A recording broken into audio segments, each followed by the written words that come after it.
Hey there friends, I have a little bit of a problem sometimes because I end up saving a bunch of plants that I don't really have any use for. And so I was kind of trying to figure out what I was going to do with them all, and I finally figured out something that we might be able to do with them. And so what we're going to do is we're out here in this area where, you know, homeless people come and whatnot. So as you can see, there's my kids. There's this fire pit, there's this blanket over here, there's like remnants of their snacks and stuff around over there. Yeah, this is an area where, again, the homeless people tend to be a lot and have their little camps. And so right over here, we are actually planting a little bit of a garden. We're probably going to go down here and do some more down that way, but yeah, so we thought that maybe if we just come down here, plant them kind of right by the river, maybe not quite that close to the river, but pretty close to the river, we could, you know, have them be watered by the river, and then we won't have to do much to take care of them. We can just kind of pop them in the ground, you know, hopefully they'll know what they are and maybe they'll eat them. So they're just extra plants anyway. I don't really have anything else to do with them, so we're just gonna go ahead and plant them here and see what happens. So planting a homeless garden. Okay, so here's another spot where we have some tomatoes. They're all along the line here, and then we have 4 little peppers. Almost done. Well, headed back to the car now. Not sure how useful that was.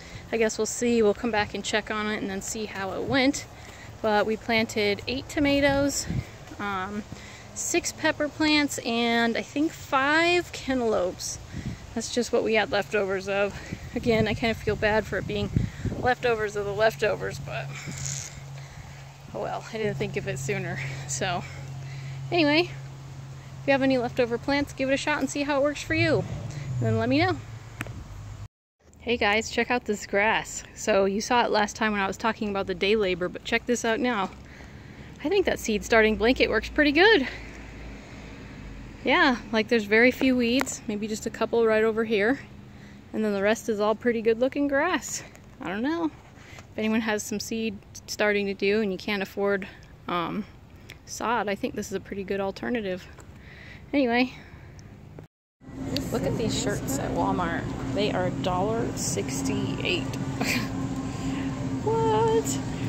Super cheap undershirts, and they have so many colors. This is only one size. They have all of them on the other side too. All other colors.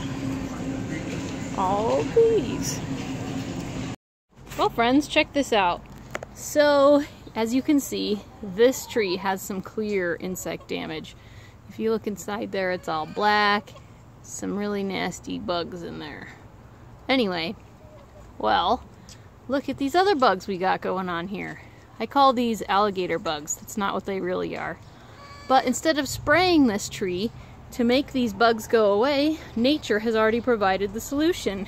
These little bugs right there, these little orangey looking things, are actually baby ladybugs. Believe it or not. Those are in fact baby ladybugs.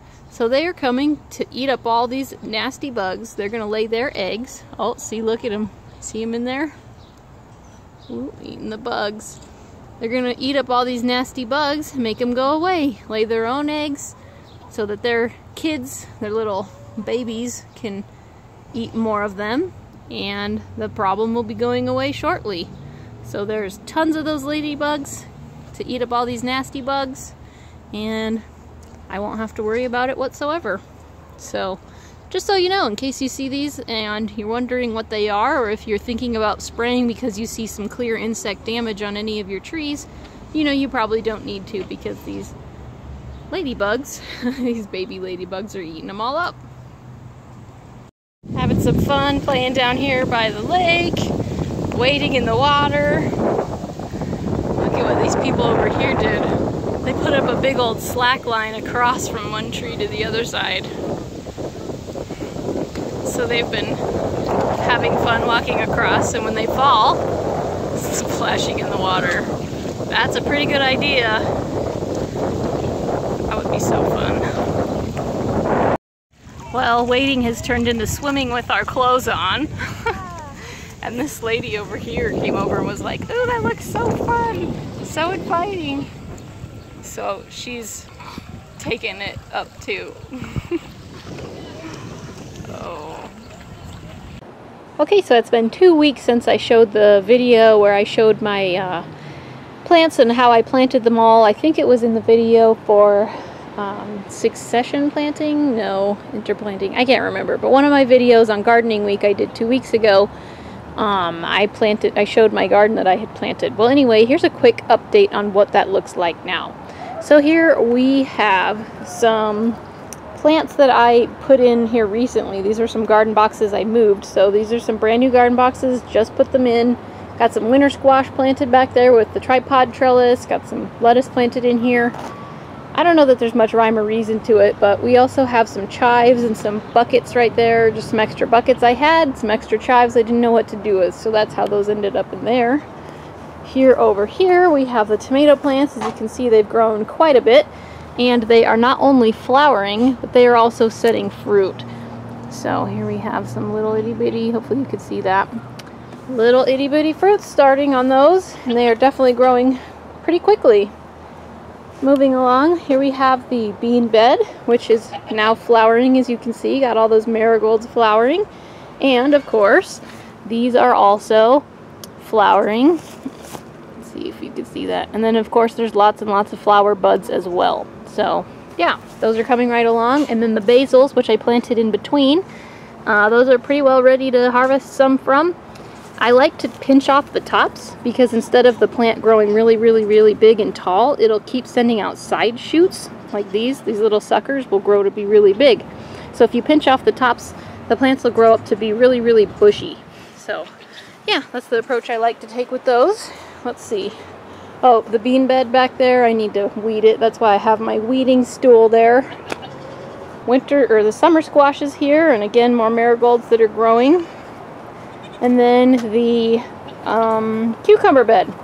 So we have some flowers going on those as well, and so those are coming along nicely. Also, I have decided I'm going to trellis some of them instead of getting rid of the plants. I said, hey, why not just keep the plants and then do a trellis? So I'm going to probably do some tripod trellises in here too, because we were just at the Home Depot buying some of the wood for those. And yeah, those are really inexpensive to make. The wood is like, I think, 98 cents a stick, and so 3 of them, it's like $3 a trellis, and they'll last for several years if you pull them out of the ground. So yeah, leave some of them to grow around on the ground, maybe 1 of the 3 plants, and then put the other 2 to grow up on the trellis. So we'll see how that goes.